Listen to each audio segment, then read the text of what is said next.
won. I hope my team, they won. I tune into the HBCU Sports Lab to see if my team won or lost.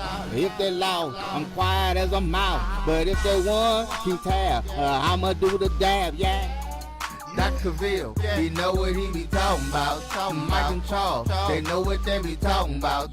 They compress the analytic data with the hip hop. If you know them like I know them, they gon' tell you if your team, if they won or lost, and who the ball. So listen to Professor, yes sir, and pay attention, cause he gon' teach a lesson. And you gon' learn today, how your team they play, how they play, boy. You gon' learn today, how your team they play, how they play, yeah. We represent that swag, that MEAC, and let me say, what's up to Tennessee, stay. Just tune into the HBCU Sports Lab with Dr. Bill, Mike and Charles, and I'm Tab. This is Dr. Cavil with Inside the HBCU Sports Lab with Mike Washington and Charles Bishop. Mike, you still able to do a little bit of that dab these days? Oh yeah, man. Ain't no little bit about it, baby. I still got a lot of dab up in me. No doubt about it, man. Charles, you ought to see Mike do the dab, man. I ain't never seen nothing quite like it, man. It's amazing. Y'all still dabbing around there, huh? Yeah. We still dab and do you? I ain't gonna tell you what dab. Yeah. I ain't gonna tell you what dab. I don't want to tell you. Welcome to episode 86 of Inside the HBCU Sports Lab radio show and podcast, the show that's covering the sporting HBCU diaspora, i.e. all things HBCU sports for institutions large and small, from NAIA to NCAA. We share insights and information on the HBCU sports culture, HBCU athletic aesthetics to facilitate the story of HBCU athletic programs and the business of HBCU sports. I'm your host, Dr. Kenyatta Cavil, along with my co-host, Mike Washington and Charles Bishop. We are filming from our home studios and sending a signal live to our KSWH 1230 AM studios with the Texas Radio Hall of Famer Ralph Cooper in the beautiful home of Texas Southern University, right here from Houston, Texas. Let's get it on. Ralph Today's Cooper. episode of Inside the HBCU Sports Lab sponsored by THG Agency. THG Agency is a company that provides sporting and educational consulting and data analytics. As we move in this analytics, and we'll talk a little bit about analytics as Jackson State is back in the news again, so I'm sure that my good friend, the professor, Charles Bishop, will find a way to shine a light on that if Mike doesn't get to it first. So let me just go ahead and do it like this. Let me go to Charles first, since I'm sure he's ready and chomping at a bits to make these statements. Let's see what he got on his plate, and we'll take it from there. Well, Dr. Ville, that's a nice intro there. As you brought it up, Jackson State, they do become the first HBCU to use recruiting analytics artificial intelligence platform. Recruiting analytics added Jackson State to its list of college football clients. As, of course, Jackson State, who hired Coach Prime, Deion Sanders, as his 21st head coach last week, they will harness the power of artificial intelligence and predictive analytics and advanced performance data to identify and objectively evaluate prospects to recruit via RA's patent-pending platform. And this is a statement from Vice President Director of Athletics, Ashley Robinson. He's excited to bring data analytics to the Tiger football program. We are taking a data-driven approach to our recruiting efforts to help increase our hit rate while becoming more efficient with the help of recruiting analytics. So that's coming from Jackson State Athletics. Did I say that THG is a company that provides sporting, educational consulting, and data analytics? I like this. So as you can imagine, I'm excited about this. I'm all about data analytics. Did I say anything about Texas Southern University? Its sport management program at the undergraduate level actually offers 2 courses in data analytics, sports data analytics, an intro class, and a sports analytics 2. Did I mention that anytime today? Well, if I didn't, I think you out there to understand. Throw that out there, right? The sport management program offers the classes in data analytics, and as you can see from what's taking place at Jackson State University, amongst others. Oh, by the way, there was just a report out there by Miami Heat talking about the fact that they use data analytics to rebuild the program down there. Carlos Brown has a Saturday show as a fan of the Miami Heat. I thought I just would put that out there, but Shan Battier actually is the lead director of that as he started in office. And so again, if you're interested in getting into sports from that perspective, Texas Southern University actually has a concentration in sports analytics. I thought I just would throw that out there. And that's one of the reasons I made sure that Professor Charles Bishop had the mic first so I could have my nice little bow and tie in on that. Hopefully I did it right. And I know it's coming. Bring too much attention to Texas Southern University and the fact that they have a sports analytics concentration / business of sports as well. You take your mathematics classes, you take your sports analytics classes, and your business classes, and you come out with one of the first in the business for HBCU programs for sure. But that's what we do around these parts. We always developing. We got more tickling the twines as we continue to move forward with the idea of looking at executive doctorate certificate in athletic administration and sport leadership. We'll see where that takes you. Keep that and put a little pin on that. You heard that first here. You just never know what's cooking over there at Texas Southern University as we do our thing in the lab right here. With that, let me go to Mike. But before I did that, let me do another shameless plug. Farad Pasha, twin as they call him in that parts, out of Atlanta, went to Alabama A&M. He shared something with me that I thought was pretty cool. A&M Love by Black King Savior, part of that Delta Gamma chapter, Alpha Phi Alpha fraternity. You know, just saying a little bit, you know a little something about that, if you would. But he put out a song out there that I thought was pretty strong, giving much love for HBCUs, particular to his alma mater, Alabama A&M. And he calls it again, A&M Love. So go check out Inside HBCU Sports Lab if you want to check out that song. With that, let me go to Mike, and then we'll give you some updates for those that have tuned into the show. Make sure we get some shout-outs for those that are bright and early, giving us some love. We appreciate you. Mike, what type of news do you have for us today? Yeah, going back to that A&M Love, man. Please, to give it some justice, man. That track is really nice melody, and it really shows heartfelt love for HBCUs. So I'm almost looking at Prairie View again, like, you know, Devin and Dr. Lee and Drumline and like Dr. Drevel, Dr. Lee, what we gonna do? Something like that for Prairie View. He gonna say Flight of the Hummingbird. We got hit him with a little bit from Alan Williams, giving his brother Alan Williams shout out as he came on there with all this Jackson State love, talking about we looking at the athletic department over there in Prairie, talking about, hey, Dr. Lee, what we gonna do? Hit him with the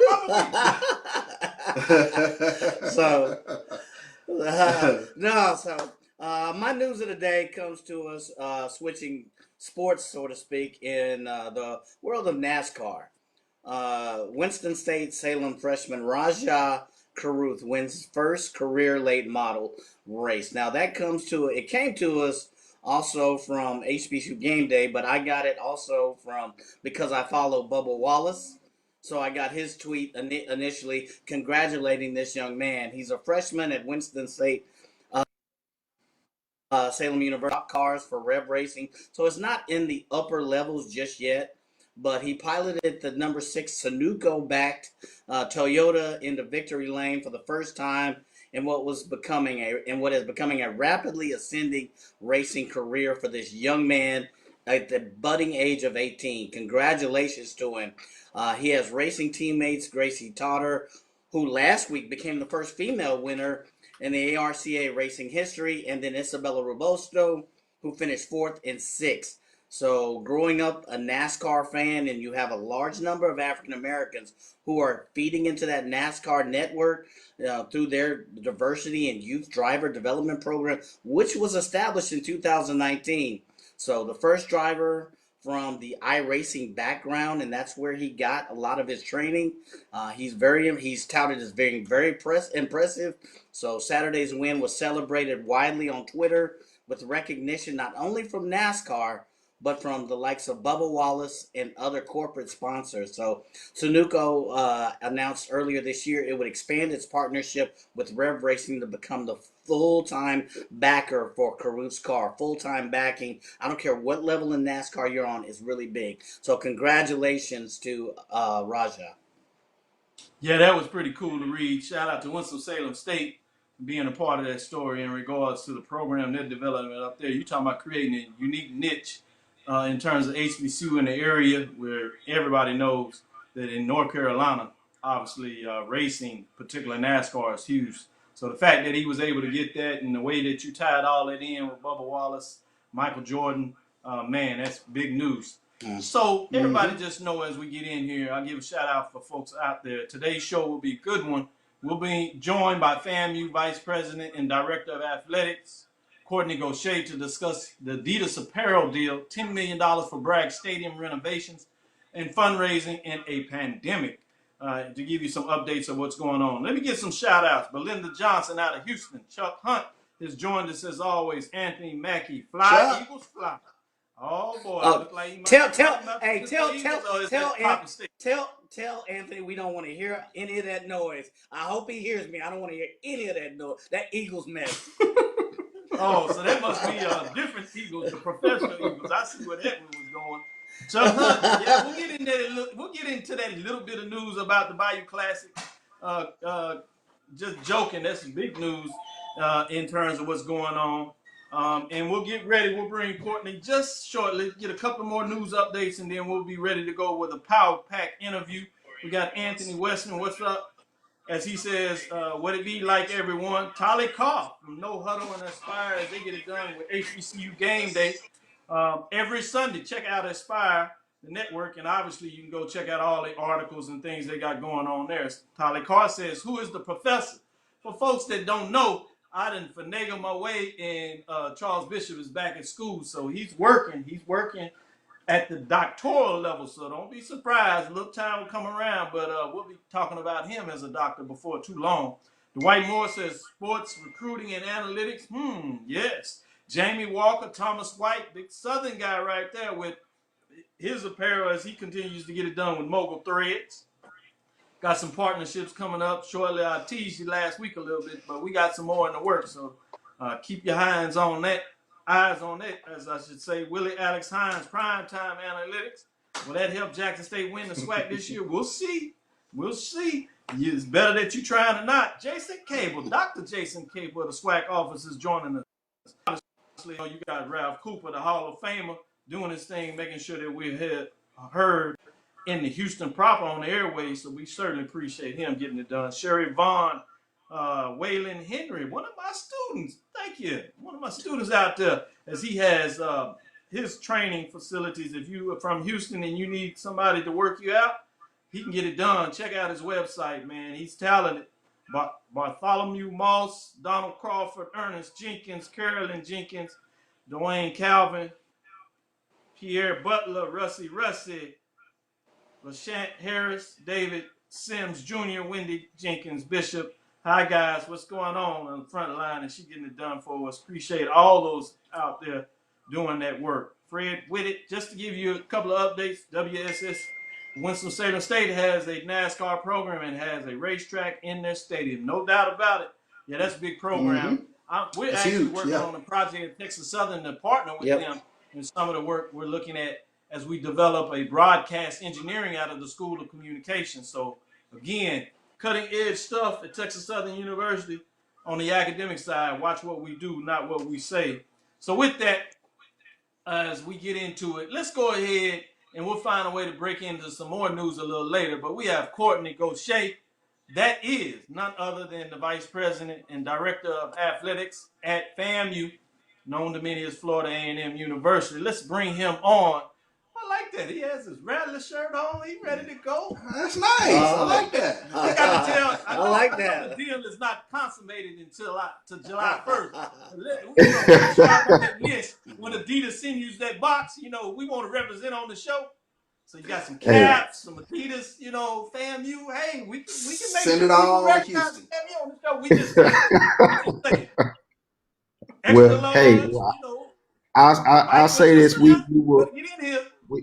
We'll definitely look out for the brothers, the good brothers, and There you I go. appreciate See? you guys having me on. There you go, right there. That's all we ask. Look out for the good That's brothers. all we ask. Brotherhood is good. Brotherhood is good.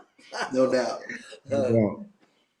Seriously though, we have FAMU Vice President Director of Athletics, Kortne Gosha. Welcome inside the HBCU Sports Lab, Mr. Goshay, as we should say. Welcome back, and we thank you for taking out your valuable time and coming to join us. The purpose of this segment is to discuss FAMU Stadium upgrades and apparel deal. Obviously, we can dig into a couple of other things because a lot of things are going on at FAMU. Last week, we had your counterpart, for lack of better words, over there at Jackson State. And so at the end of this, I'm sure we'll talk a little bit about that classic. We'll get some good stuff going on because I know we got a spring to go through first and part of the winter months. Let me not forget men's and women's basketball, as it seems to be getting into the move, and it looks like we'll be able to move forward on that.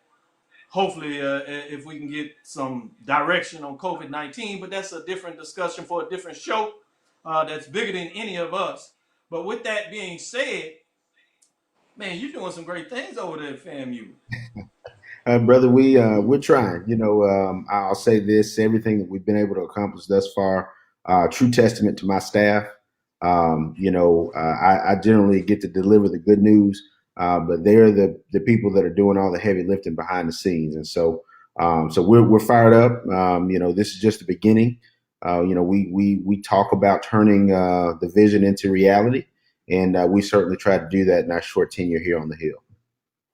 No question about it. Let's jump right into it. Let me go to Mike Washington. If you would, go ahead and ask the first round of questions, if you would. Yeah, so let's address the big nugget or the big elephant that's in the room.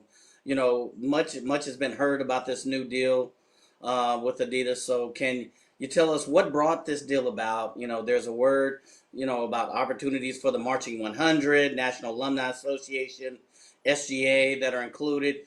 What are these opportunities and how are they engaged into this deal as well? So I'll say this, and I hate to be the kind of the bearer of bad news, but obviously we're in the state of Florida. We operate in the sunshine laws, and so a lot of athletic business, as I would say, kind of gets out there before we can get out there and really talk about it. So at this point, we are in very deep negotiations, with apparel provider Adidas. We still have a relationship with apparel provider Nike. And so the conversation is ongoing. There is not a deal in place just yet, but we did get approval from our board of trustees to move forward with negotiations and conversations. So that's where we are right now. So the cat kind of got out of the bag a little early on that. And so as we've said, and I've told everyone who's asked me about it, this decision for our next apparel provider is going to be about the culture. It's going to be about lifting HBCU athletic programs up to the position that they should be in. I've negotiated 3 apparel contracts prior to my arrival at FAMU. And I was honestly just a little bit of shock of the disparities between PWIs and HBCUs. Our brand power in some cases is more significantly powerful. I'll leverage the $10 million deal I did at Middle Tennessee. Middle Tennessee is a great school, but I can't tell you the last time they packed out their football stadium. I can't tell you the last time I've gone through an airport and people say, wait a minute, you're a Rattler. And I know that logo. And so my approach has been able to the same stakeholders that I was dealing with at some of those other institutions are the same stakeholders I'm dealing with at FAMU. And, everybody wants to talk about what can they do for the culture and diversity and inclusion, Nike, Adidas, all these companies. All right, put your money where your mouth is. And, it's about time that our universities stop taking what they want to offer us and start demanding what we're worth. It's great. Well said. Thank you. Appreciate you leading the way. And we're starting to hear more of that. So it's important that the understanding of the business part of sports, as you bring to the table and had experienced yourself and actually went through from a practical experience and also from an academic experience is starting to pay off. So I appreciate you being fully open in regards to what's going on. So with that, let me let Charles jump in here and ask a follow-up question as well. Sure. Mr. Goshay, I wanted to ask in terms of, I've actually been kind of shocked in terms of looking at businesses, how they've been able to be nimble and linear during this COVID-19 crisis. But just out of curiosity, from an athletic administration standpoint, how has it been business-wise in terms of seeking sponsorships and things of that nature for Florida A&M? So I would say in the initial stages of the pandemic, it was very difficult. I think because of our makeup and who we are and the demographic we serve, we've been giving really a great deal of opportunity, because now people are doing exactly what I was just talking about. We're calling a spade a spade. And if you guys are so interested in helping and serving this community, well, there's no better time than doing it now. And oh, by the way, our athletic departments can provide you the vehicle to do that. I can't tell you how insulted I was when there was a recent bank CEO who said that he couldn't find Black talent.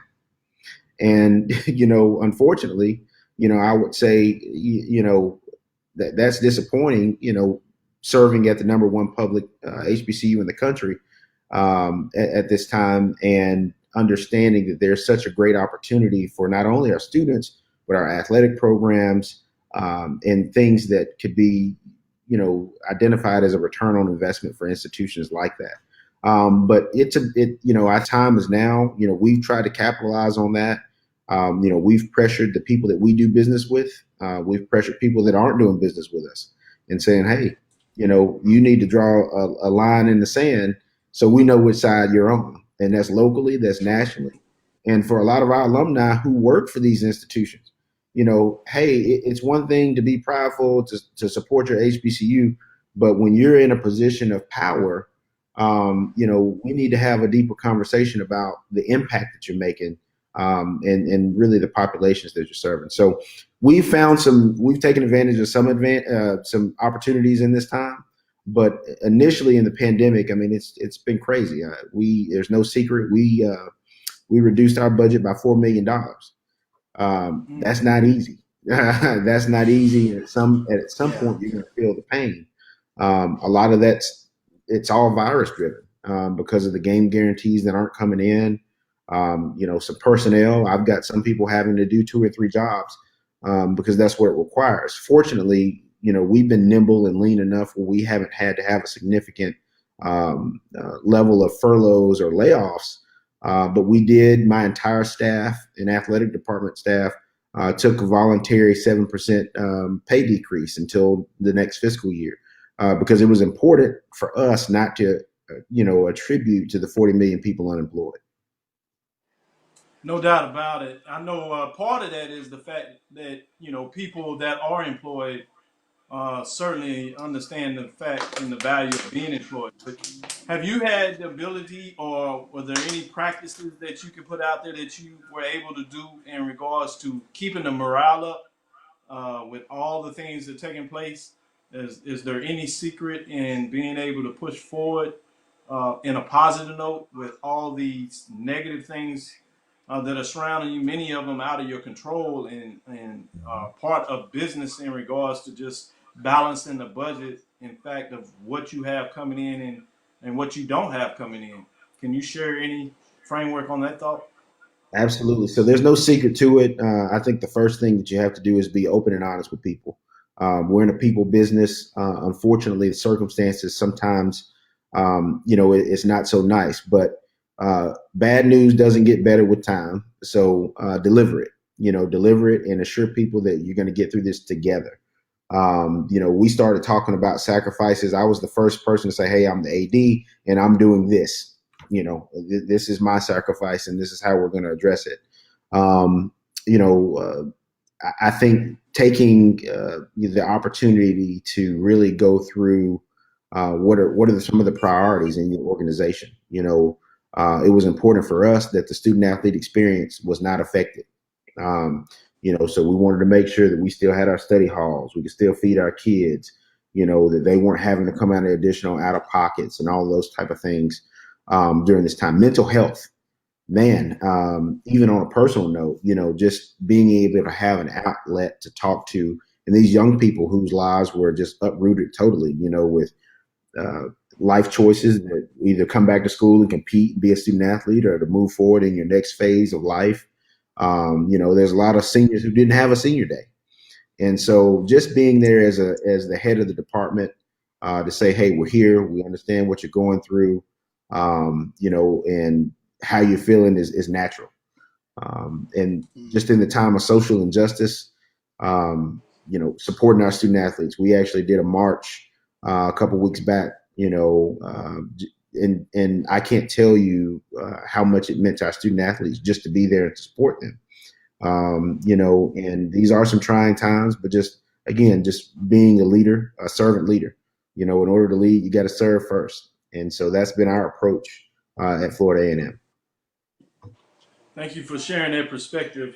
Certainly intriguing for a lot of people out there that are learning more and dealing with their own tough situations in many different ways. So in terms of brevity, a little more on a positive note, there was the recent announcement of the $10 million that you were able to procure for the renovations of Bragg Stadium. I always love to hear that you say we brag differently. We brag different. You put the one on that's a brilliant. Have you branded that in itself?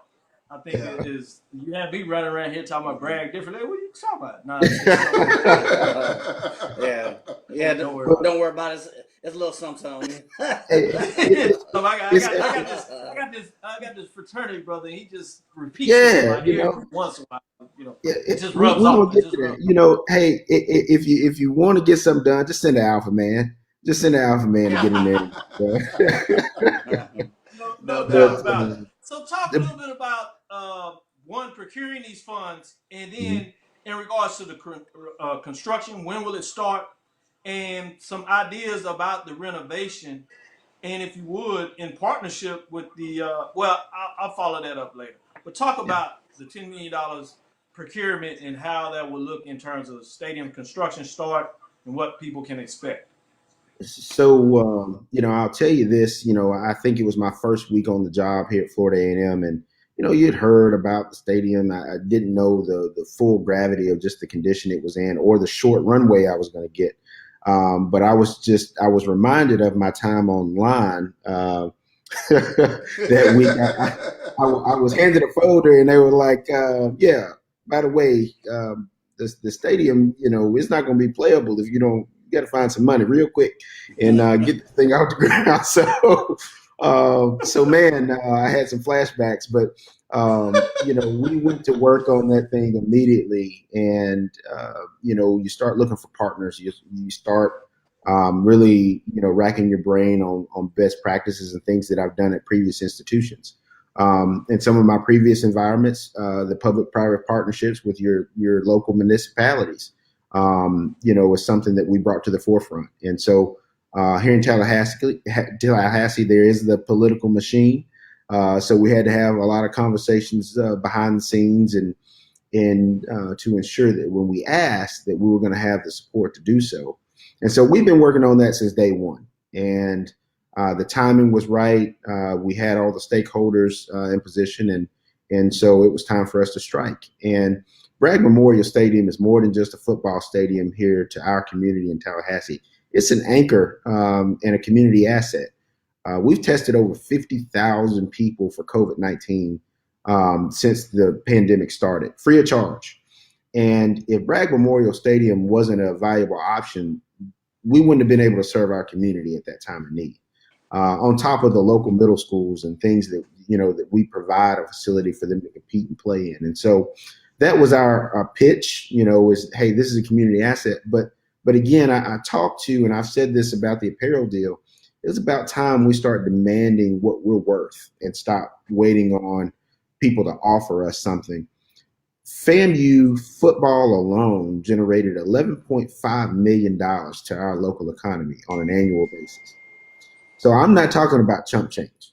On top of that, the construction from the $10 million investment will generate another $20 million in economic impact through jobs and just the viability of our local economy based off the project. And so the return on investment will be, received immediately by all the stakeholders involved. And then again, we needed to protect the brand, FAMU athletics, FAMU football, that generates so much for this economy. But I think it's deeper than football. It required us to really look at the thing holistically. And yeah, we wanted to protect our interest to have our football program. But we had to really, and I tell my folks here on the Hill all the time, there's athletic business, and then there's the business of athletics. You got to know the difference between the two. All right. Yeah. And so for us, we've done a really good job of talking about the business of intercollegiate athletics and positioning our university and all of our stakeholders to understand that as we move things forward. That's awesome. No doubt about it. This is Dr. Cavil's Inside the HBCU Sports Lab with Kortne Gosha, FAMU Vice President and Director of Athletics. Just providing us some updates on what's going on at FAMU, a lot of positive news in a lot of ways in regards to moving forward, and giving us some updates on some corrected news that needed to be out there in a lot of ways. So we're excited that we hear it here first on Inside the HBCU Sports Lab.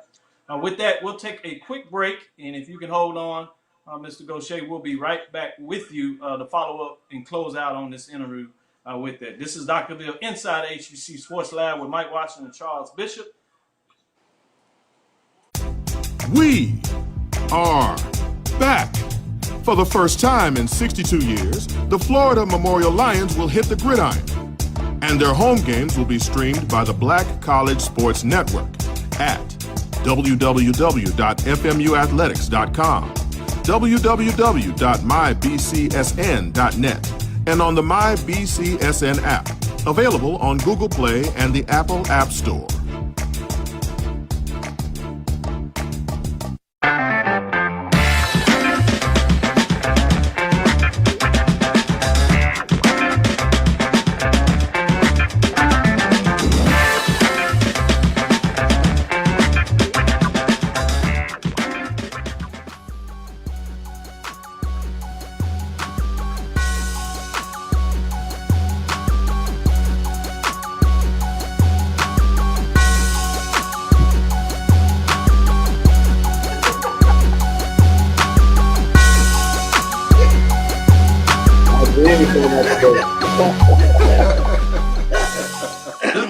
This is Dr. Cavil Inside the HBCU Sports Lab with Mike Washington, Charles Bishop.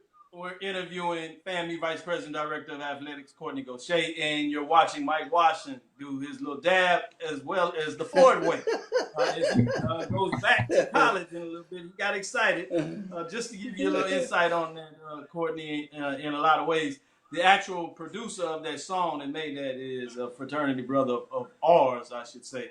And so, yeah, it's always good that we try to represent and go back and give a lot of people opportunity and credit as we are a full-fledged production in terms of finding ways to tie in HBCUs, give a voice to HBCUs and people that are connected with it, the business.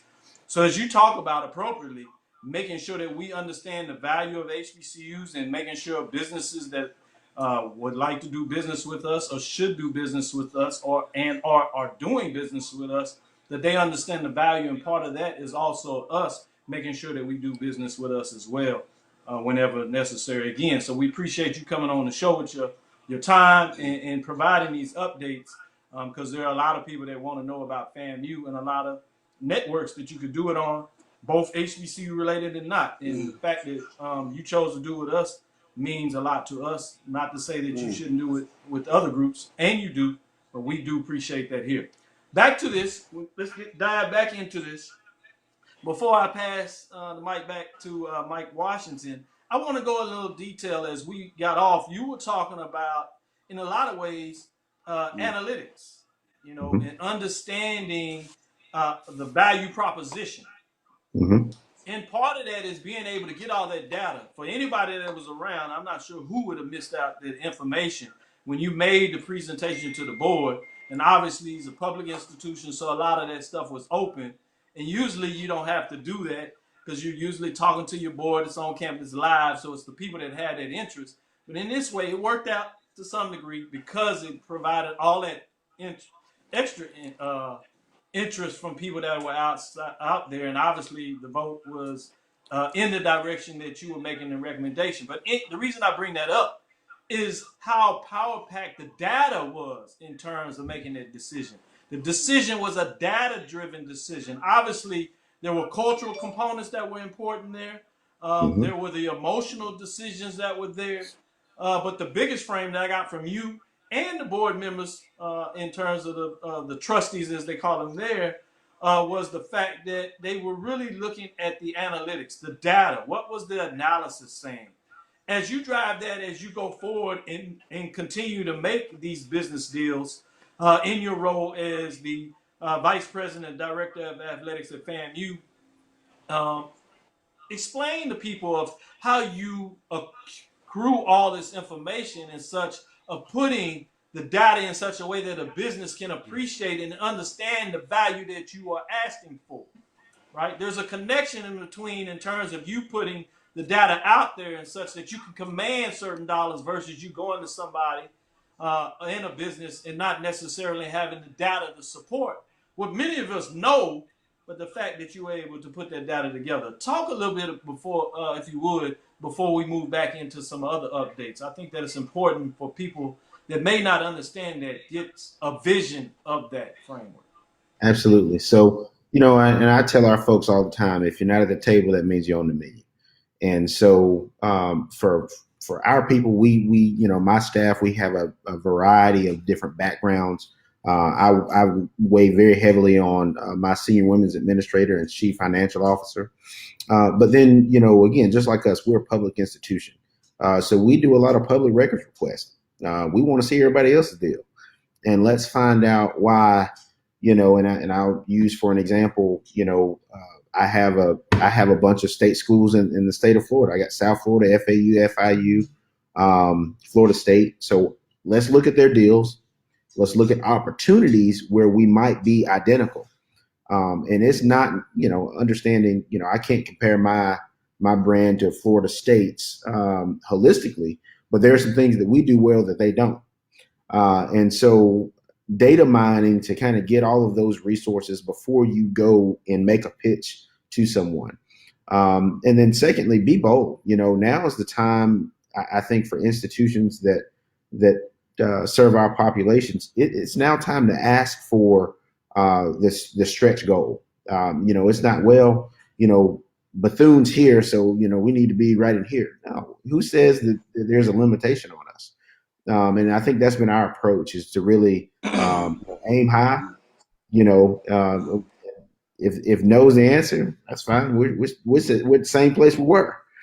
So let's move the needle a little bit and and push it to the next level. But you talked about it, and I think people will jump in with 2 feet when there's a clear vision and there's a method behind it. We talked about a little bit the Divine Nine, and so the brothers here at Florida A&M Beta Nu, they've actually jumped in and launched a campaign for us. And it's the Divine Nine Challenge, and so they gave us $100,000 as their gift this year, and Beta Alpha Deltas actually just topped that, and they did $125,000 last Saturday. And so we're calling the Divine Nine. This thing can be done in so many different ways. And, I'm just privileged and honored to be the athletic director, to be able to create the alignment and the synergy at an institution like us to do things that, quite frankly, haven't been done. And it happens at PWIs. They just do it in a different way. And so, that's just part of it. That's part of it. Thank you for sharing that perspective. Let me go back to Mike. We're very well put. This is Dr. Cavil with Inside the HBCU Sports Lab. There you go with Mike Washington, Charles Bishop, interviewing Vice President of Director of Athletics, Kortne Gosha, Florida A&M University. With that, Mike, go ahead and follow up, please. Yes, Courtney, Mr. Goshay, I'm sorry. Let me ask you more of a strategic question. Since it's been a couple of months since you've been here, you're a couple of months into, the pandemic. You've made organizational changes, and now you have FAMU functioning now. Have you looked into your glass and looked into the future at the spring of 2021, at the even potentially the fall of 2021, knowing that you guys will become part of the SWAC, and maybe calculated any organizational changes, moves, any other changes, strategic moves financially to better position yourself, because the star in the SWAC is up. There's this little school in Jackson that's made some power moves. I don't know if you've heard recently. There are a couple of other SWAC schools that are also positioning themselves. So you have dare I use your word, the value proposition of the overall SWAC really increasing, not only from a financial, but from an overall competitive standpoint. So looking into your glass, looking at the future, what strategic moves are you contemplating? Have you guys begun to make, if any? So yes, you're absolutely right. We are thinking strategically on many levels, and I'm gonna talk a little junk here since we're talking SWAC talk now. So it's no surprise that everybody in the SWAC has had to kind of recalibrate because they knew the Rattlers were coming. All right, so everybody's loading up. They're trying to get right. They're trying to get right. And my good friend Ashley Jackson, I told him, I said that, hey, I'm waiting on my signing bonus because I had a little bit of hand in that, because I told him, don't call Willie. Whatever he did, he couldn't call Willie. And so after that, he had to go with a second choice. And I know there's a couple of Alpha brothers on here because everybody don't get their first choice. Okay. But no, I'm gonna commend my good friend Ashley Jackson, Ashley Robinson at Jackson. Good friend of mine. I think phenomenal hire. I think that his marketing genius really came out because, yes, we all want to be competitive, but it is a business. And the fact that he has really created this buzz, not only for his institution, but Black college athletics, that quite frankly, I mean, I don't know anyone else that probably could have done that. And so I commend him, and we're fired up, and we look forward to opening our inaugural season in the SWAC in Miami against Jackson State, and we will show prime time. It will remind him how we play football in Tallahassee, and then we will teach the Sonic Boom how to march at halftime, and then we will light the scoreboard up, and we will get back on the bus and make it back to Tallahassee. We'll see how long back to that. But yeah. So we're not gonna waste any time, but I'll say this: that'll be the hottest You ticket can go ahead in and drop town. the mic after that. Hey, that's it. Hey, but it'll be the hottest ticket in town, and I'll tell you this: if that game and that atmosphere during that time doesn't get you fired up, then you might want to check your pulse. No doubt about it. Like I said, I'm just gonna drop this right here. I'm gonna drop this mic right here. Go ahead, Charles. I don't know how you gonna Yeah, I don't know, because actually that was going to be my question in terms of the and I don't want to skip over the spring, but the anticipation of the Orange Blossom Classic, just to have these brands, Jackson State and Florida A&M, to kick off the SWAC season, kick off your inaugural game in the SWAC. What does that mean to the Florida A&M brand? Oh, I mean, it means a lot. And, obviously the opportunity for the spring for us, I think, for us, it wouldn't give us any greater joy to win the MEAC in our last year and win the SWAC in the same year. That's our goal. We're not shy about it. That's what we're going to try to do. Again, that'll give folks in the SWAC an opportunity to practice and get ready for 2021 fall.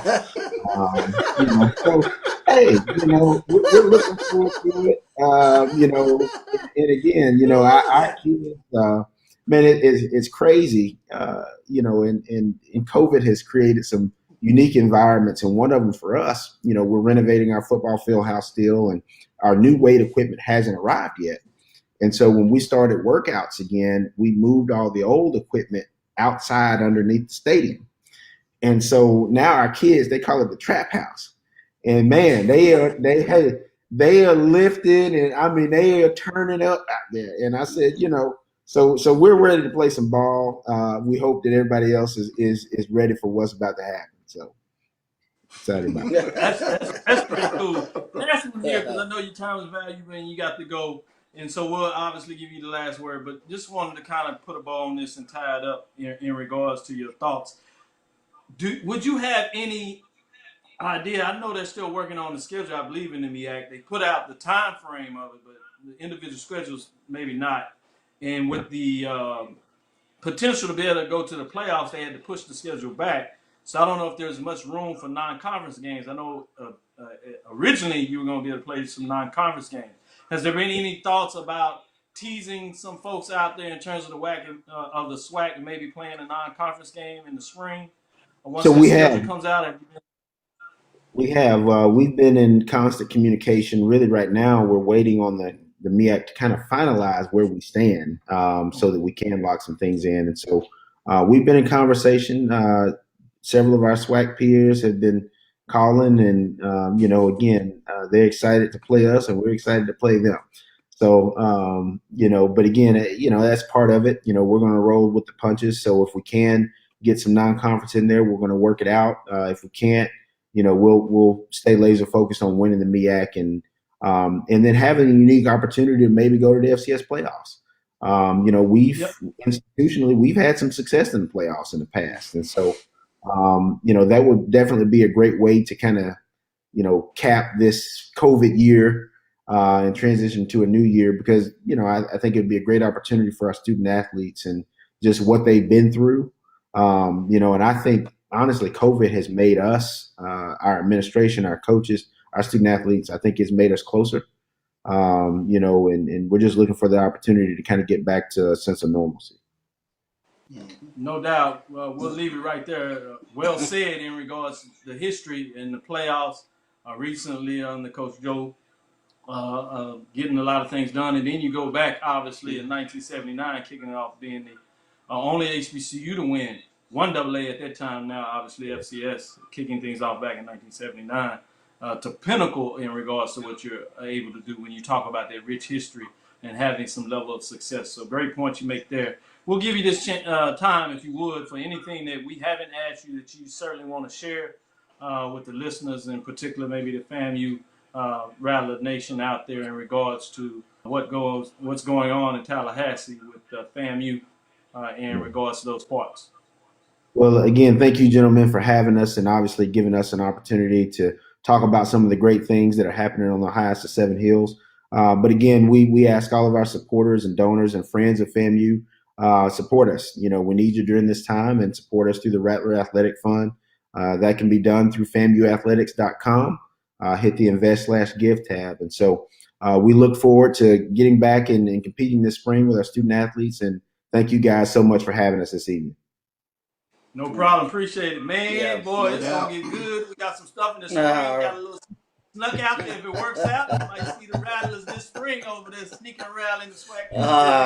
As he said, getting everybody ready for the big deal in the fall of 2021. Hey, Strike down in the fall. Give them a couple of practice swings. Yeah, that's going to be fun. That divisional matchup, they go down real early in the SWAC. Boy, it's gonna get good. Yeah. So I don't know. The jet in the air. If everything's safe by the end, and see what we can do, and see if we can come down there and spend a little time with the Rattlers and our brother there. Obviously, Charles will have to slide over there with his friends, but we'll meet up and have a good time out there. Make sure everybody finds enough. Somebody's gonna be extremely happy at the end of that. Somebody Exactly. It'll be fun. And someone will be extremely sad at the end. or there might be multiple people extremely sad. So, It's gonna be good. We're gonna have to put them back up. Indeed. Wear one. We'll see.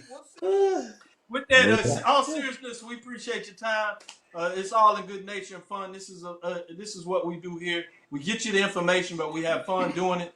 We got good folks that are leading these organizations that are really showing you the next level. And they're young. They're young power brokers that have trained in a different way. That's not to say that people in the past didn't put the foot forward, but when you have young, new perspectives, you never know what you're going to get. And at this point, I think you see this renaissance, as I call the second one, as the first one I write about in my textbook book. But you're seeing this second renaissance of HBCUs, particularly in the SWAC. And so for those fans out there, take advantage of this. This is something nice. This is something special, and you need to understand it. With that, this is Dr. Cavil inside HBCU Sports Lab as we were interviewing with FAMU VP and Director of Athletics, Kortne Gosha. Thank you for your time, and we'll be looking to hear from you soon in terms of more news of what's going on in Tallahassee with the FAMU rallies. Thanks, Doc. I appreciate it. All right. No problem. Sure thing. Appreciate it. Dr. Cavil inside the HBCU Sports Lab with Mike Watson and Charles Bishop. I want to get back to some of the thoughts. We touched on this a little bit with Florida Memorial. HBCUGameday broke some news out there talking about the rescheduling of October 3rd game due to COVID and some other things going on down there with Florida Memorial. As you know, they brought back football that we were celebrating. We're planning to do homecomings. We talked about BCSN being able to broadcast those games, and certainly are proud of that relationship. But some news coming out of there that we need to keep our eyes on. I think you're going to find BCSN staying on top of that. So as soon as we get some updates, my understanding, Roy will have an interview, our productionist will have an interview with the athletic director there at Florida Memorial. So we'll be able to show you and share with you some updated news in regards to what's going on down there in Florida Memorial with COVID-19. So with that, let me jump in here a little bit and get your thoughts on this. CIAA announces plans for winter and spring athletic competition as they cancel spring football. Notice I said cancel spring football, but not necessarily cancel the fall sports. So some thoughts that they're going to still move forward with volleyball. There's been some questions in regards to why they would cancel outdoor sport in terms of football, but play indoor sports in terms of basketball and volleyball. And I think some of it has to do with scheduling and those kind of things. But what are your thoughts? Let me jump to you, Charles, first. What are your thoughts in terms of the news and what you're hearing here in regards to how the CIAA is moving forward with their plans for winter and spring athletic competition? Well, I think you touched on it, Dr. Cavil. That was my initial confusion in terms of football being canceled, with it being an outdoor sport, but continuing with the indoor sport. So I think I'm still a little off kilter in terms of the reasoning why, but I know that they're doing things in the best interest of the athletes, but I still have some questions in terms of moving forward with the indoor sports if you're going to cancel the outdoor sports or cancel football season, if I should say it like that. No doubt about it. Mike, did you want to get in and have some thoughts on that? Or you want me to check out this next story? No, my thoughts are pretty much the same. That's kind of a head scratcher. Both men's and women's basketball features a 16-game conference schedule, offering teams the autonomy to play up to 6 contests against non-conference, but you cancel the outdoor. And most folks who do kind of the risk ranking for activities during COVID will, you'll get a different risk for outdoor activities than you will for indoor activities. So that's a bit of a head scratcher. So you wonder if it's scheduling, if it's cost, if there are other factors that really came to the fray that we're just not seeing. Right. Great point. And yeah, so I was certainly intrigued about that, and I'm working to try to get a little more information to see what's floating around there, how much of it is correct, and why that perspective was out there. So that's a fascinating story to be said. And also intriguing to see what the SIAC is going to do, because you saw the partnership with CIAA and SIAC when they first made the announcement. So it's intriguing that you see the CIAA jumping out of there in regards to SIAC. So it'll be interesting to kind of follow to see what's going on at the Division II level as we moved on it, and see what this means in a lot of ways for the Gulf Coast Athletic Conference moving forward there too. What were you saying, Charles? Well, I think we saw kind of a domino kind of reaction the first time that it happened, kind of at the beginning of the pandemic. So that's what made it a little more curious to me for the announcement to come out now and to kind of see if the dominoes kind of fall in the same direction moving forward. Yep. Yeah, I think with so many different arrays, and I continue to say this, with the lack of the leadership from a federal perspective, it's going to be a challenge to see people move in different directions, and you have everybody everywhere. I mean, I'm talking about, different things that happen at the professional level, bubbles, non-bubbles. You see how that's going, whether you're going to have bubbles in the playoffs, which is different when you're talking about Major League Baseball. Obviously, at the high school level, they're all over the map, literally. At the college level, it's different from the level. You had couple of FBS programs, namely the Power 5 that you knew with the Pac-12, the Big Ten, that said that they were not playing. They got pressure from a political perspective, and all of a sudden, they decided to get back in the business of sports, still trying to get an understanding of what that looks like scheduling-wise. You have the SEC. Not only are they playing, they're opening up the stadiums. You just had the news of Baylor with the athletic director having to come down and tell the crowd to disperse with the students, doing what they want to do without masks. And so it's going to be fascinating in regards to the NCAA talking about basketball coming back on the 27th. This is all Division I, so everybody is Division I status. When you look at that, how does that relate to the Division II level where they have a different start date? So how's that going to affect the SWAC, the MEAC, obviously Hampton, that's in the Big South. Looking at Tennessee State and the OVC, talking about those HBCU programs.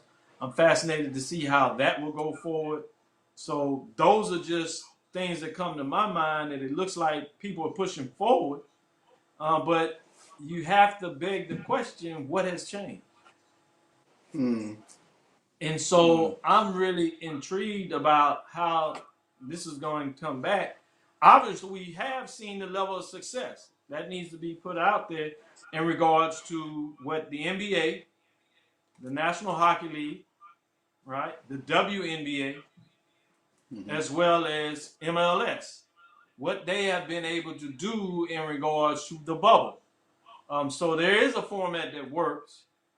And so how much that will be translated will be interesting to see as people move forward in terms of what obviously you don't want is something that is happening at Florida Memorial, as we're talking about, right, in regards to the news that came out of HBCUGameday. And so, there's the good and bad in regards to trying to figure out how do you move forward, how do you appease political constituencies. You're talking about a lot of these HBCUs that are public. Let's be frank. They're in the South with Republican legislators. Many of them have Republican governors. How is this going to affect the bottom line? What does it look like in enrollment? So there's no easy answer here. There is obviously what is up front in terms of being safe, and they have led the way in regards to doing that. So it'll be intriguing to see how does that move forward. With that said, one of the big news was out here that is a change is in regards to the Bayou Classic, what many people are referring to the Spring Bayou Classic. Obviously, cities such as Atlanta, New Orleans, and Houston and Dallas, naming obviously Miami, in regards to these different cities in the South, particularly with these COVID. I think somebody was reporting out there, CNN, if I read the report, that there's only, 2, 3, maybe 4 states that are trending down. But you have the fact that New Orleans was holding steady of where they had to go in terms of where their COVID-19, and with the Bayou Classic wanting to move forward, they decided for the spring, 1-year deal to move to Shreveport. Think about this. It's an open stadium, which is obviously different in New Orleans with a closed stadium, right? Superdome down there.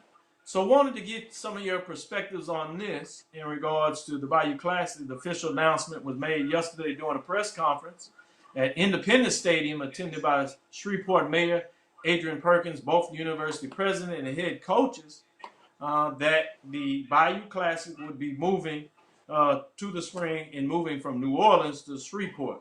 So wanted to go to you, Charles, first. What are your thoughts in terms of this move? And any other thoughts you may have in regards to what is the announcement that took place yesterday? Well, I think I talked to a few people who are, Louisiana residents, and it's important that that game has continuity within the state of Louisiana. Bayou Classic is huge, of course, nationally, but it means a little bit more to the residents of Louisiana. So to keep it in state, I think is pretty big, and to have an open air stadium where you can temporarily house the Bayou Classic, Spring Bayou Classic, whatever you want to call it. But it's important for the continuity of keeping that game going forward that it stays within the borders of the state. I think that's the point is I get to Mike and see his follow-up thoughts. But the point that you're talking about, people may recall now that Hurricane Katrina forced the movement of the Bayou Classic back in 2005, and that game was taken out of the state. Made sense because you had so much movement of how Katrina not only obviously devastated New Orleans, but in that greater Gulf Coast region and a lot part of the state, that they moved it to Houston back in 2005. And at that time, that was Reliance Stadium, which is now NRG Stadium. And the fact is obviously that is a dome stadium, but it does have the ability to be retractable. So that needs to be on the table when you think about that. But you put on the fact, the need and the want to keep it in Louisiana, which certainly makes a lot of sense in a lot of ways. But what are your overall thoughts on this, Mike? I think it's much of the same. I think there was a cultural aspect to keep it, all Louisiana. I think Independence Stadium holds 65,000. Of course, they'll probably have a limited seating capacity. Things don't progress or change drastically. They, as you mentioned, Doc, they did try moving this thing to Houston in 2005, and according to Coach Fobbs, the catfish and the shrimp didn't taste the same. Now I don't know where he ate dinner, but the food in Houston is pretty good.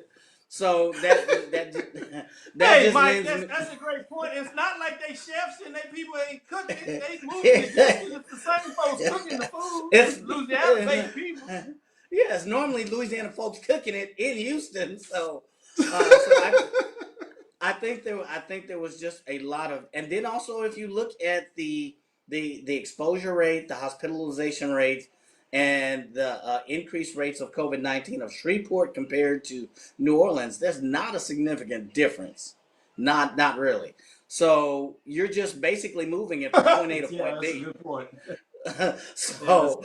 So yes, it's more rural. It may be a smaller amount, but not that significant.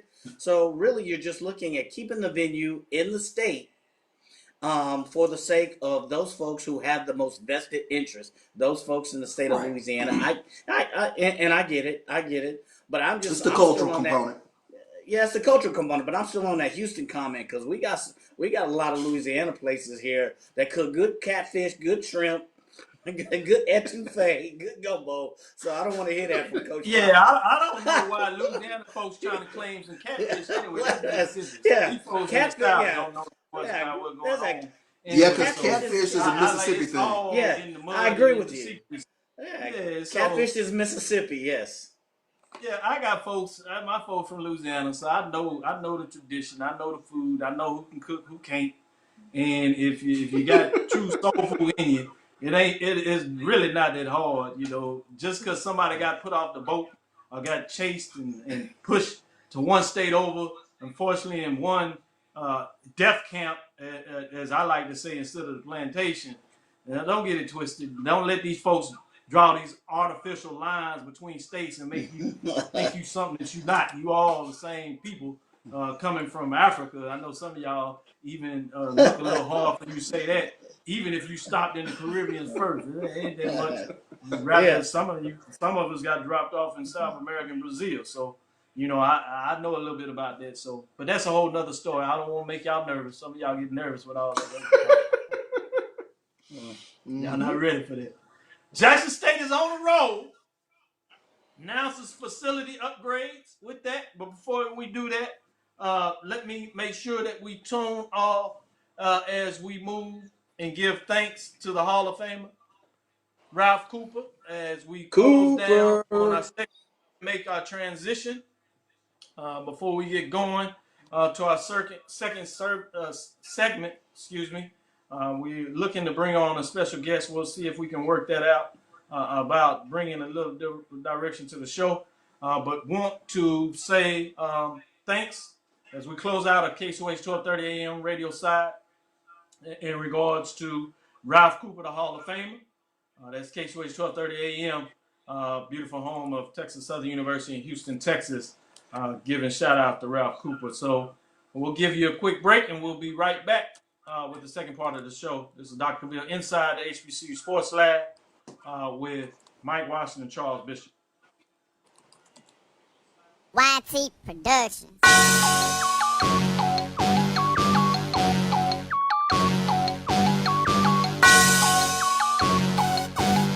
Yeah. I love my HBCU. And boy, I love it, love it. I love it, love it. I love my HBCU. And man, I hope my team they won one. Yeah. I hope my team they won one. Yeah. Man, I hope my team they won one. I hope my team they won one. Yeah. I tune into the HBCU Sports Lab to see if my team won or lost. If they lost, I'm quiet as a mouse. But if they won, keep tab. I'ma do the dab, yeah. Dr. Cavil, he know what he be talking about. Mike and Charles, they know what they be talking about. They compress the analytic data with your hip hop. If you know them like I know them, they gon' tell you if your team, if they won or lost, and who the ball, who the ball.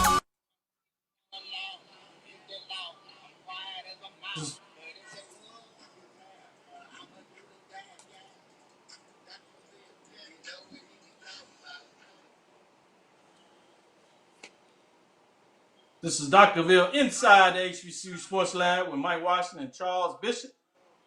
As we come back with you, we're going to jump in here a little bit and talk about all these continued moves that Jackson State seems to continue to get done. They're just all over the place. I don't know if we'll put a little bit of all of this in here. You know, we had the announcement. I don't know where we want to start.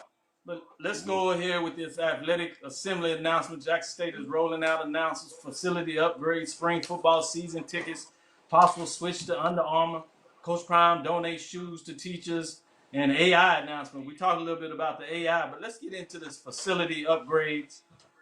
This was big news. Charles teased us a little bit about this in regards to that in terms of what's next. So let me go ahead and ask Mike first to jump in here and talk about the Athletic Assembly Center announcements in terms of the facility upgrade.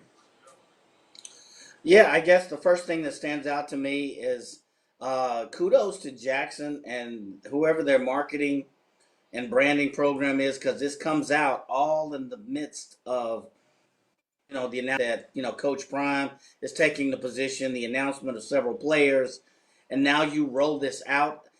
Maybe Charles can allude to, can elaborate on how long this has been on the books. But I got to imagine it's been in development for some time. So for the timing of rolling out the Williams Athletics and Assembly Center, there's also the Lee Williams Athletic basketball. I guess the first step is a basketball facility, and then the Walter Payton Recreation and Wellness Center will be transformed into a football practice pavilion with a covered roof. So this is very well thought out, very methodical, very well publicized, and it basically just brings a lot of marketing to Jackson State. So kudos to Jackson State, the overall team, on the marketing and the timing, which is more important. Yeah, no doubt about it. I was like, wow, they just keep making the moves. And it's really brilliant how Ashley, the vice president and director of athletics at Jackson State University, has stacked these things in such a way that he's rolling them out. And you cannot tell me that this wasn't purposeful. A lot of these things have been planned, but the time in which of how you align this stuff to maximize the brand recognition, the brand identity that you're getting with Jackson State University, I think, is frankly brilliant in a lot of ways, and kudos to Ashley in terms of what he's doing. But in terms of what you had knew already, Charles, and then when you actually saw it again in the media and everybody else's comments, what are your thoughts on all this? Well, it's a tremendous amount of excitement around Jackson State athletics. You take a look at it's more than well overdue in terms of some of the things that they need to get done. But you can really feel and touch the excitement around Jackson State athletics, of course, with naming of Deion Sanders as the head football coach. But Ashley Robinson just has a lot of great initiatives on the table for Jackson State athletics, from the renovation of the Lee Williams Athletics and Assembly Center to the covered practice field, to the field turf, to revamping the locker rooms at the stadium and at Jackson State, as well as weight room, just a lot of great things on tap for Jackson State athletics. So, and you saw it in the ticket lines as the spring tickets went on sale. You know, they had a line wrapped around the stadium. So, a lot of great things going on right now around Jackson State athletics. No doubt about it. I'm gonna stick with you, and we're gonna stick with Jackson State. The announcement of the spring 21 football season tickets. Not just the announcement. Our ticket prices start at $100 for 5-game home schedule that includes matchups against Edward Wars, Mississippi Valley State, Prairie View, Southern, and Alabama A&M. A portion of the ticket sales will benefit the Sonic Boom of the South. I thought that was a nice little trigger on there. Tickets purchased for the fall 2020 schedule can be redeemed for the spring 2021 schedule, which included Langston, FAMU, and Edward Waters in regards to that matchup. But I really wanted to also get your opinion, not just on the ticket prices or any of your thoughts there, but what were your thoughts when you saw the line, the video with the line with people lining up to get in line to purchase their tickets? What were your thoughts on that, Charles? Honestly, not surprised. Jackson State, and I continuously say Jackson State's fan base is a unique fan base in terms of their passion for Jackson State athletics, their passion especially for Jackson State football. They don't really share that sort of passion with the other flagship universities in the state, University of Mississippi and Mississippi State, whereas you kind of see that dynamic a little bit in the state of Alabama, where, you know, you're Alabama or Auburn, or even in Louisiana, where you might be a Southern grad, but you follow LSU. You really don't get that real intrinsic sort of love of the other state schools in Mississippi. You are a Jackson State fan. You are a Alcorn fan. You're a Mississippi Valley State fan. So I was not surprised whatsoever. And now that you have a coach that everybody has really, taken to the message, I believe. You're starting to see the I Believe sweatshirts, the I Believe T-shirts. It is a perfect storm in terms of the fan excitement coming towards Jackson State. Now the product on the field has to really match the fan excitement. Now tell me, as on the outside looking in, the other SWAC schools, when we see Prime come out in a robe, a house robe, and come to the dinner table and still sell your program, that's when you know you have something. When Prime Time sell your program in a house robe, I'm done. I'm kind of like my fraternity brother. I'm looking at Prairie View like, Dr. Lee, what we gonna do? Right at the hook. I mean, he is a brand unto himself, and now he's attached Jackson State to his brand. So, I feel you there. If I was on the outside looking in, I'm just happy to be on the inside looking out. So, for a change. No, don't get. Like, man. No doubt about it. We'll be bringing in Gaati Werema so we can lighten this up a little bit. We've had this male party for so long. I wanted to bring a superstar in here, literally, that can talk sports with the best of them. She has rings on the fingers with the championships that she's won at Prairie View A&M, played at the professional level overseas, international traveler in many different ways, and she did that even before she came to Prairie View and came to Florida as her life experiences, family from Haiti herself, and connecting just recently, heading back from there, doing some other deals and taking care of family and people back at home in Haiti. So wanted to everybody to welcome up. Obviously, traditionally, we've had Rob Calloway that does the HBCU Sports on the show at the end of our segment. We broadened that and brought in AD, and you'll see us bringing in special guests. But a regular guest will be coming on here and there to give us a different perspective of all things SWAC and sports from a different perspective in a championship perspective is none other than Gaati Werema. So welcome to the show, Dr. Cavill's Inside the HBCU Sports Lab with Mike Washington, Charles Bishop. How you doing?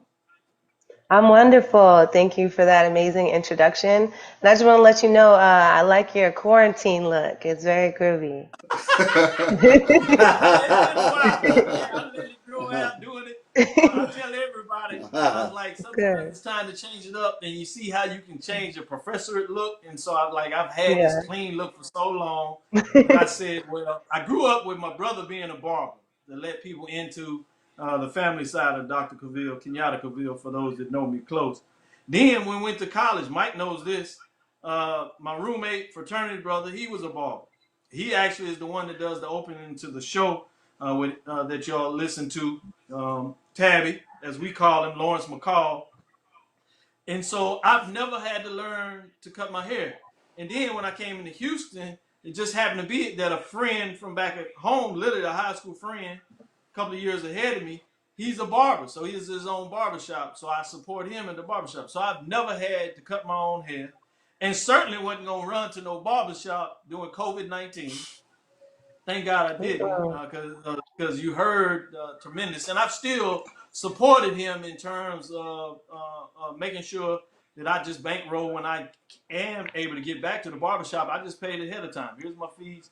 I'll catch up when we catch up, because I just think that's the way you do business with people that you support when they are not in the position to do as much for themselves. But so with all that, I said, man, raise it up. Let's do a little something different. So this is the look. You came Let's get into this conversation. We want to get your perspective from the SWAC. You've heard all this news. You from Florida. Yeah. What does it mean now that the SWAC has expanded to the state of Florida, right? And bringing in FAMU, Bethune-Cookman. What are your thoughts on terms of this move?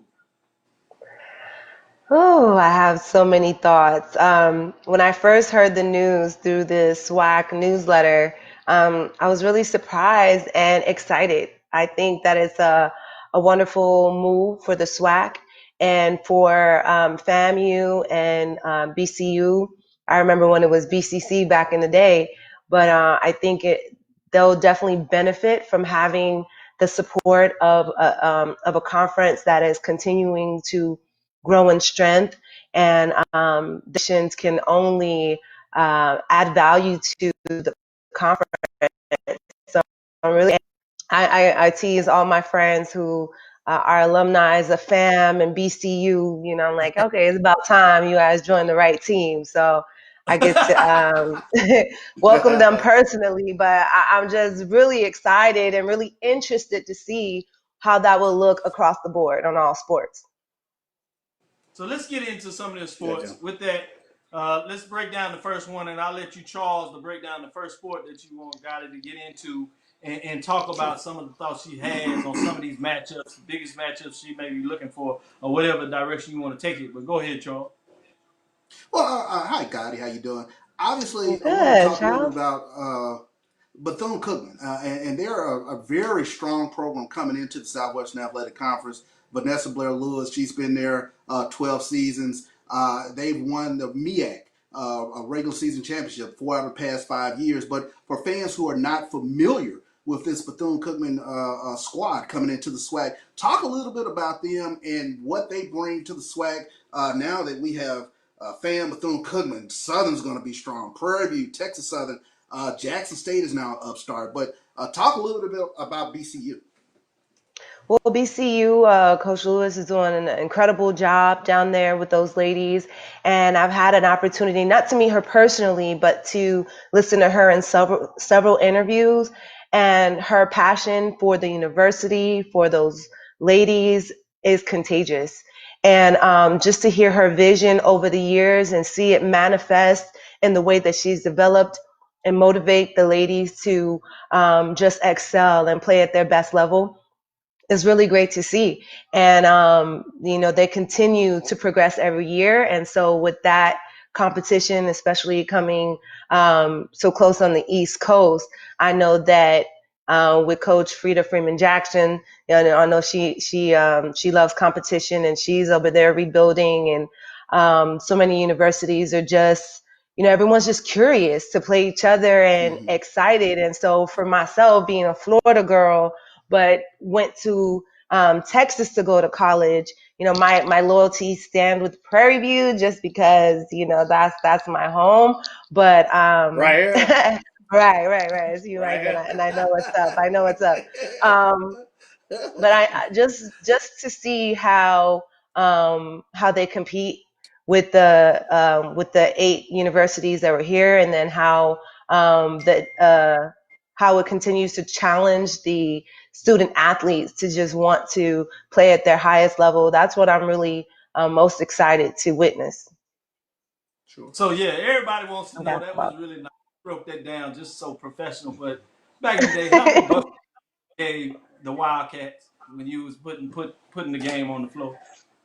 Ah man, that would have been a for sure double, but not just because it was them, not just them, but just because that's the standard I have for myself.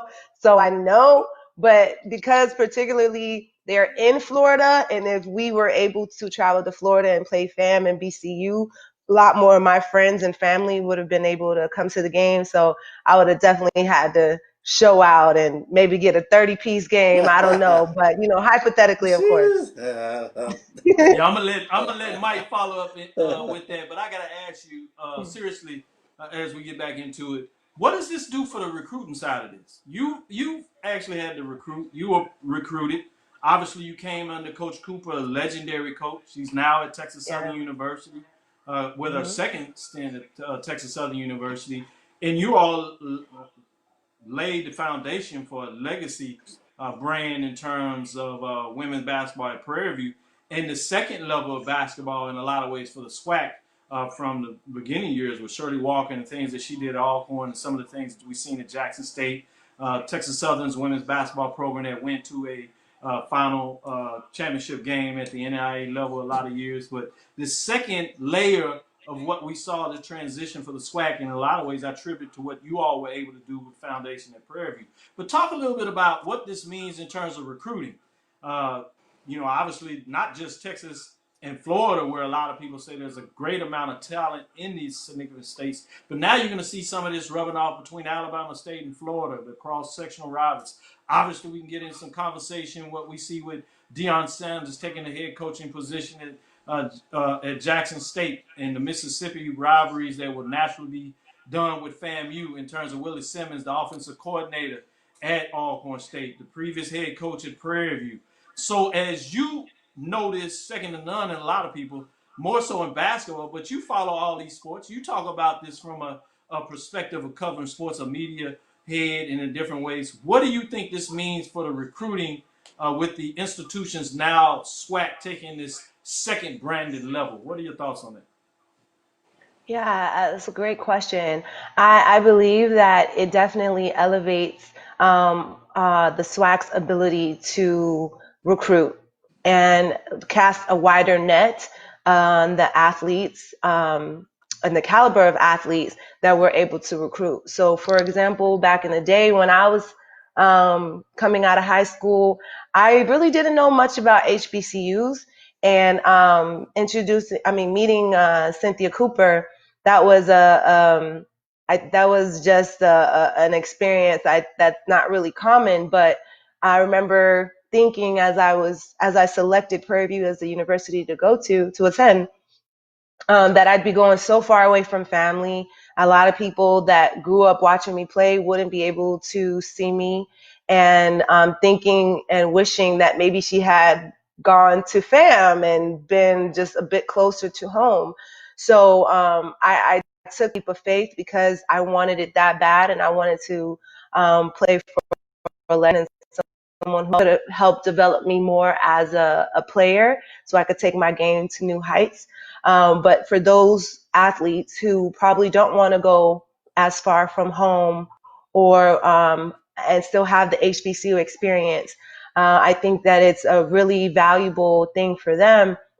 In addition to right now, the climate in this country, where a lot of people eyes are being open to HBCUs and the opportunities that exist for attending one of these universities, the eyes are on us, on the different conferences, and it gives us a chance to shine. It gives us a chance to recruit elite players from all over the country. It's just exciting. I hear now, and some former professional athletes, friends of mine who have kids who are going to college, and they're giving their kids the HBCU tours and more information, and letting them know, like, okay, well, this is a way that you can represent, this is a way you can make history, this is a way you can be a part of history and grow within your culture and just learn more about yourself. So I think it's a wonderful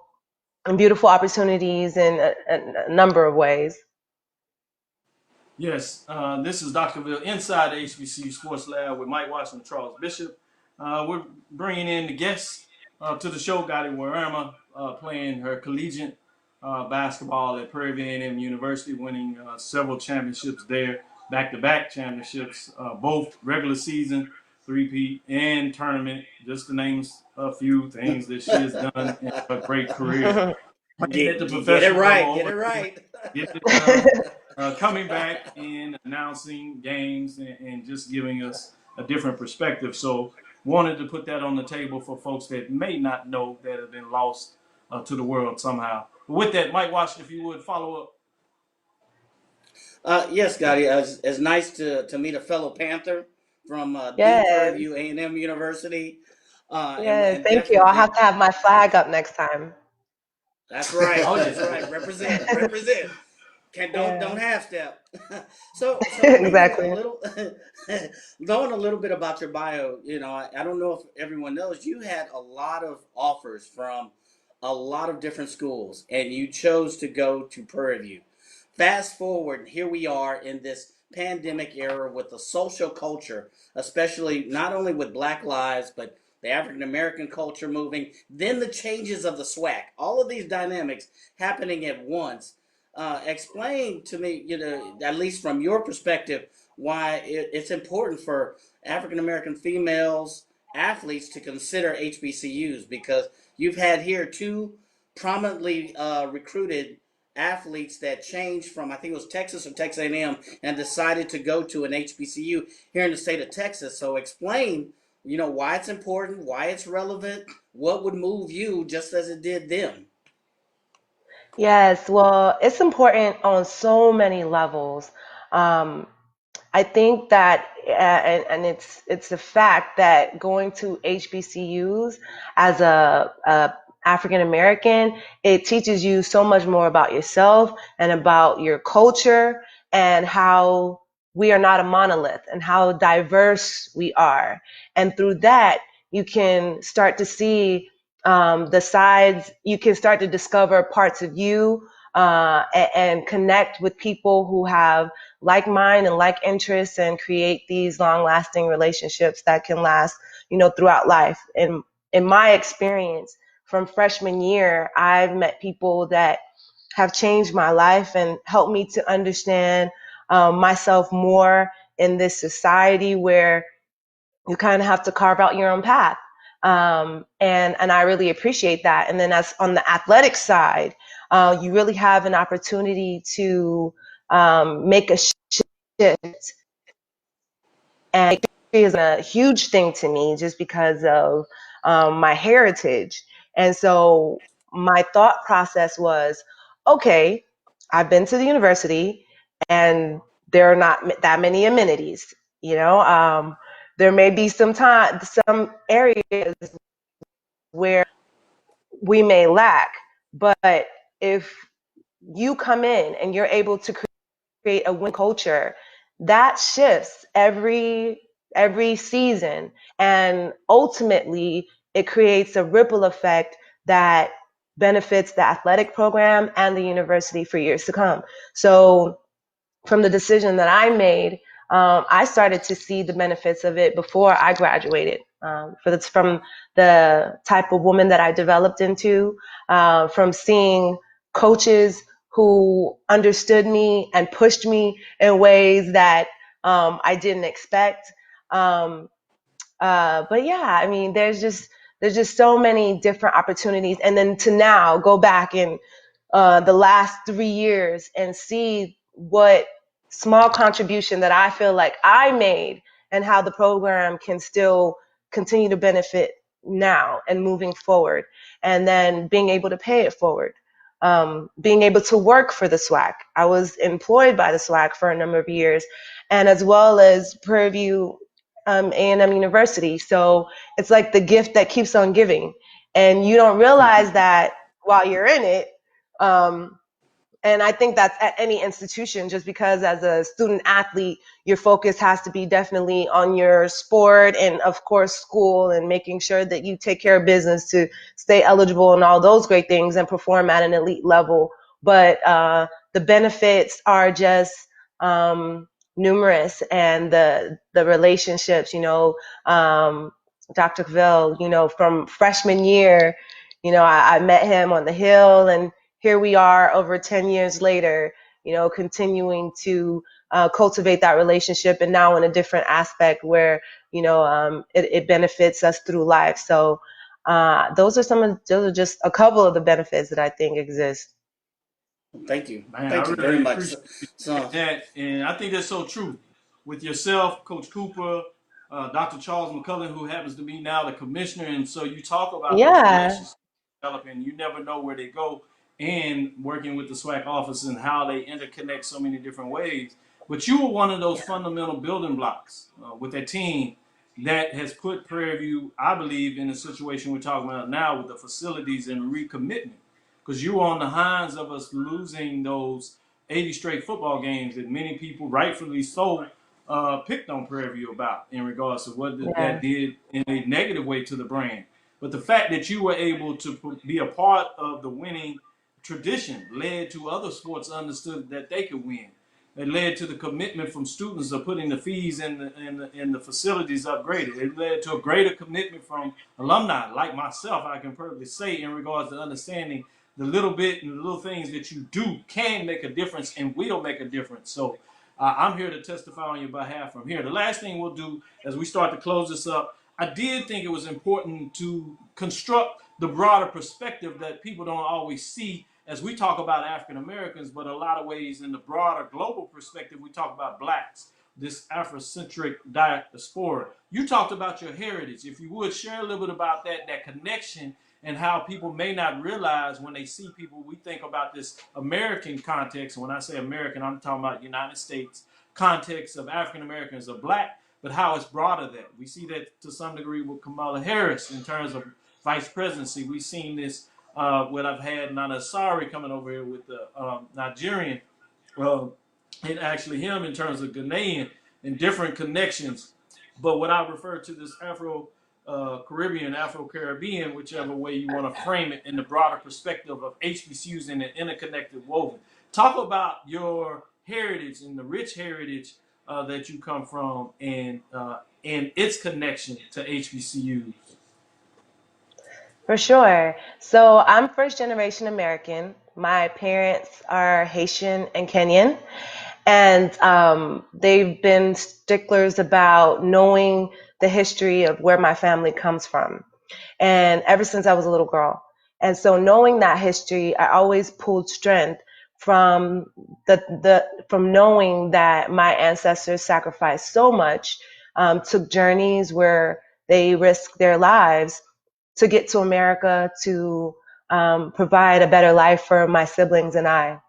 And I come from a really big family, and we were, under the poverty line. And so playing basketball, I mentioned this in an interview that I did, I believe saved my life and allowed me an opportunity to travel the world and educate myself. And the reason why I went to Prairie View is because history is so important to me. And I wanted to get to understand more of the African American experience, because my community in Little Haiti, it was still pretty traditional. So going to Prairie View, I met Mayor Jackson, who is a historian, and he just kind of broke down the the beginning of Prairie View and how it came about and the rich history that it had, and meeting so many people in Texas who never met a Haitian or who didn't know about the Haitian Revolution and how important it is in the history of us. It made me really want to share that message with anyone who would listen. And so my teammates always got earfuls, my friends, just trying to help people understand the strength of sticking together, of having one mind, of being driven. And in 2010, which was my senior year, and unfortunately my collegiate career ended prematurely due to injury, there was also the devastating earthquake in Haiti. And I just remember being in season and being so distracted because I know I have family there, people that I know had perished. And Haiti already, the people there already feel like the world has kind of forgotten about them. And so Mayor Jackson, the same Mayor Jackson, reached out to me, and he had connections with an organization that did work in Haiti. And at the time I was still in school, so I couldn't do much, but I became an ambassador for the organization, who I still do work with today. And we were able, like 2 years later, to collect enough goods to fill a semi truck and take them over there and disperse to the people who desperately needed it. And so for me, I've always been passionate about Africa and the diaspora, whether it's the Caribbean, South America, and like I said, and motivated through that. So now I continue to travel, and when I go see my family, or that's in Haiti or in Kenya, my focus is economic development. And then I think about what special skills can I offer? And I think about what comes to me so naturally, and that's basketball. That's the understanding of sports and health and wellness. And so linking with some of my family members who have some sort of resources or different projects that we've decided to do together to promote this economic development internationally. We implement sports, and we implement the understanding of health and wellness. And through these different opportunities, doors will open for there to be a connection between the different countries, and allow for a lot of these players to come over and play. But just HBCUs in general, giving that safe place, that safe haven where you can have that time to develop yourself, but also understand and learn more about the diaspora and see really how big this world is and how blessed we are and how much we can do, even in the little things. So I'm really glad to have an opportunity to share some of these things and use my voice and be an ambassador for the conference, the university, internationally, for a lot of these people who are tuning in and who are watching us and really look up to us in every way, to show them our value that we've cultivated through matriculation and all the things that we've done, but also show the desire to connect. And once we connect, things will work on their own. You know, they will start to work and move forward. But yeah, I'm just really happy to be in this space and be with so many passionate people about sports and our community and changing the world. And so however I can assist and contribute, I'm in. No doubt. Well, you're part No of the doubt. team, so we'll have you back in regular along with Rob Calloway, AD, and Brian as we create this framework with different folks bringing a perspective from different levels. Please continue to be a part of the team. Obviously, we're working on some other things in terms of 1876. I kind of sneak that out there for a podcast that you will be prominently part of if we can and close all that out and fit it with your busy schedule. But with that, just want to say thank you for your time, great information, and for joining us. And we look forward to having you back for your conversations here. Thanks for the listeners for Inside the HBCU Sports Lab. No problem. Make sure you share our podcast with your friends and colleagues. I am Dr. Kenyatta Cavil. the Dean of HBCU of College of HBCU Sports with Mike Washington and Charles Bishop. As we come to a close, I hope you enjoyed our interview with the VP and Director of Athletics, Kortne Gosha of FAMU University, as well as our special guest, Gaati Werema, Prairie View A&M legend in our own right, doing so many great things. Again, we want to thank you for listening to Dr. Cavill's Inside the HBCU Sports Lab with Mike Washington and Charles Bishop every Tuesday right here at 6 o'clock Central Standard Time. We look forward to next week, and we will discuss the latest news on the lab. Follow me, Dr. Kenyatta Cavil, on Twitter, Facebook, and Instagram. That's DrKenyattaCavil. That's DrKenyattaCavil. Dream big. Continue to move forward. We will talk with you soon. Course lecture dismissed. YT Productions.